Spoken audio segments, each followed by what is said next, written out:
भारत के प्रधानमंत्री श्री नरेंद्र मोदी जी के यशस्वी नेतृत्व में देश का इंफ्रास्ट्रक्चर नई बुलंदियों को छू रहा है।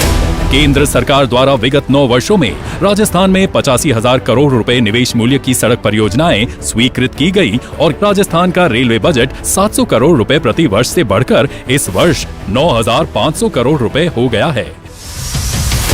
राजस्थान के विकास को और तेजी देता 22,500 करोड़ रुपए के निवेश से अमृतसर को जामनगर से जोड़ने वाले 917 किलोमीटर लंबे 6 लेन अमृतसर भटिंडा जामनगर ग्रीनफील्ड कॉरिडोर के राजस्थान राज्य से गुजरने वाले 502 किलोमीटर लंबे और 11,125 करोड़ रुपए लागत मूल्य के एक्सप्रेसवे का आज प्रधानमंत्री श्री नरेंद्र मोदी जी के शुभ कर कमलों द्वारा राष्ट्र के प्रति समर्पण हो रहा है।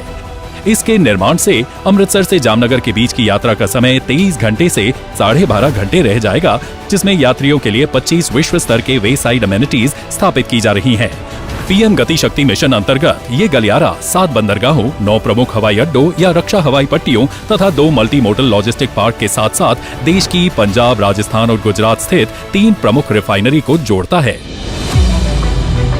आज माननीय प्रधानमंत्री श्री नरेंद्र मोदी जी द्वारा राजस्थान के बीकानेर और चूरू जिलों में लगभग 900 करोड़ रुपए के निवेश मूल्य की 2 रेल परियोजनाओं का शिलान्यास किया जा रहा है, जिसमें बीकानेर रेलवे स्टेशन का रीडेवलपमेंट तथा चूरू से रतनगढ़ 43 किलोमीटर रेल लाइन का दोहरीकरण शामिल है। बीकानेर रेलवे स्टेशन रीडेवलपमेंट के अंतर्गत स्टेशन बिल्डिंग को भूतल व 9 मंजिला बनाया जाएगा, जिसमें executive lounge, food court, shopping mall और प्ले एरिया जैसी सहूलियतों के साथ लिफ्ट, एस्केलेटर, दिव्यांगजन अनुकूल सुविधाएं उपलब्ध कराई जाएंगी।